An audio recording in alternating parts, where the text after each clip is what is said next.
From the Atlanta Braves to the Atlanta Falcons, and all I can hope and pray is that this injury curse that has struck the Braves is not just a city of Atlanta thing, but we go out there. We obviously knew about the Rondell Moore injury before the first week of the preseason. Then in the first week of the preseason, we get Braylon Trice season-ending injury. That's the most notable. And then also DeMarco Hellams with an ankle injury is expected to miss significant time.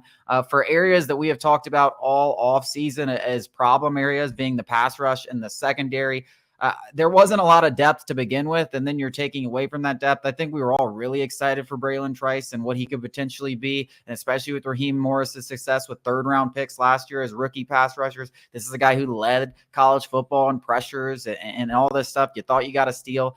He's been impressive in training camp, and then he's out for the season. I mean, a huge blow for a group that has been a problem area for the Falcons for what, 2 decades almost.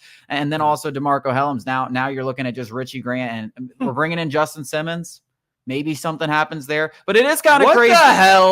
What the hell kind of organization? Question. A 7th-round pick goes down with an ankle injury, expected to miss significant time, and he was, challenging Richie Grant for a starting spot.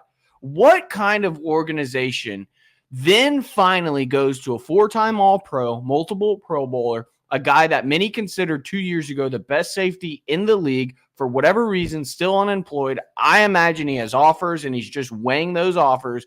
Do you finally we didn't bring him in for a workout the entire offseason up until this point, and a 7th-round pick, and no disrespect to DeMarco Hellams.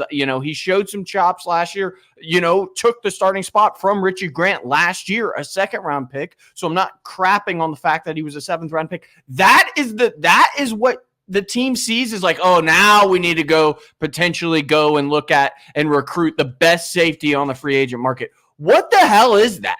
No, I mean, that's puzzling. No, it doesn't make any sense. I mean, unless they just had this utmost confidence that DeMarco Hellams was probably going to win that safety job and be the starting safety. I don't know. I don't know. There is no defense. I mean, there's no defense. We've been saying this about several position groups. I mean, why is Stephon Gilmore still out there, and why haven't you interested? Why did you not make a move for any of the corners that were free agents or available for trade, or any pass rushers that were available for trade? I mean, we've been questioning these moves all offseason. And what did we say, right? If just a couple of injuries show up. Those weren't even the key guys. Yeah. If just a couple of injuries showed up, you're like, oh, we're really screwed. Well, now we're not even into the second week of the preseason. We're talking about 2 guys that could potentially have been starters on this defense already out. Yeah. And at the very least, they're going to be depth pieces that were playing some sort of significant role already out for the season or significant time in the case with Hellams. I mean, I know they're finally looking at Justin Simmons. I hope something happens there. I'm not getting my hopes up, though, because we're the Atlanta Falcons. And like you said, I have a hard time imagining he doesn't have several offers and then isn't just letting everything die down and then going to go to where he really wants to go and feels like he's needed and wanted. Well, I tell you what, Justin Simmons, you're needed and wanted here, man. Please. If there's any fan base that is hoping for a Justin Simmons signing, I don't think there's one more than the Atlanta Falcons. That would at least get me a little bit more excited about this defense. Well, isn't that crazy that our guy goes down and we're more excited about the guy that we brought in to replace him? The logic doesn't match. That should have been the approach from the get-go.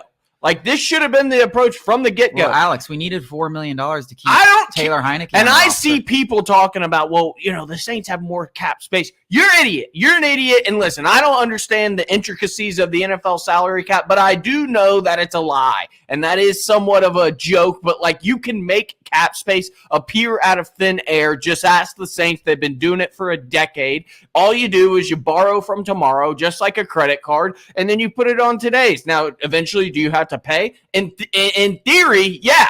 But the Saints haven't. The Saints still haven't. They are continually kicking the can down the road. Now, is that a healthy way to go about it? No. But when you sign Kirk Cousins and then with your most valuable draft pick replace his successor, you better start, spending money now to win around Kirk Cousins. Because as far as I look, this Falcons organization, the regime in charge, is more scared of being below average than they are of that they want to be great, because they're in some areas they're going for it, in other areas they're making up. So they're just balancing the future and the present. And right now what it's gonna look like is a lot like Matt Ryan's Falcons, where we score a bunch of points but still lose because that defense sucks.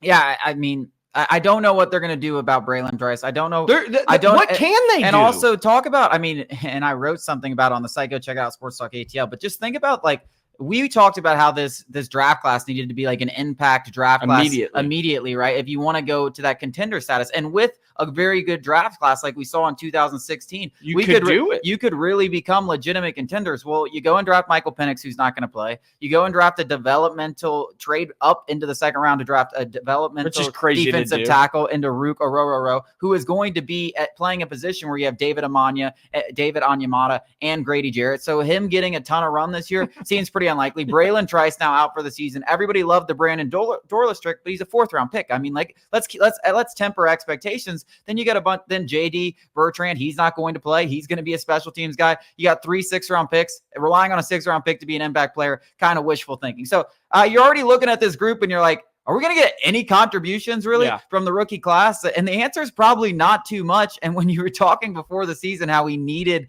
this to be an impact rookie class to be competitive, doesn't look great after this injury. Yeah, all right. Braylon Trice wasn't going to make or break the Falcons' pass rush, but his lack of presence is a bigger deal than his presence would be. And that really exemplifies the state of the Falcons' edge room is we just don't have guys. And Raheem Morris was asked about it, and he says the hope is that somebody behind Arnold Ebiketie and James Smith-Williams steps up. Hope is not a strategy. Feels a lot like the Atlanta Braves where we're like, we're kind of just hoping somebody internally shows up. Whereas like this Falcons team, if I listed the guys behind those two, you would have no idea who they are other than maybe D'Angelo Malone, who is in danger of not even making the roster at the weakest position on the roster. Like this has been an issue. We've had 2 double-digit sackers in the last 12 years. Vic Beasley, which was a flash in the pan, we obviously know that, and John Abraham. John Abraham was the last reliable double-digit sacker that the Falcons have had, and coming into the season, it was like, oh yeah, we need a quarterback, we need a wide receiver, and we need a pass rusher. Those are the 3 things that everybody obviously sees we need. We did the quarterback. We got the receiver in Darnell Mooney, and a 3rd-round pick on Braylon Trice is all we could muster. I mean, it's the same song and dance for the Atlanta Falcons that it's been for 2 decades. But it's crazy. It's like everybody just throw money at the problem at least. I mean, we've been asking for this for 15 years. I'd rather you go spend a bunch of money in free agency and it turn out crappy than us looking here and being like, who are we relying on? James Smith-Williams, the guy who is 5 career sacks in 4 seasons. I totally made that up. I don't know. But like, that's who we're relying on?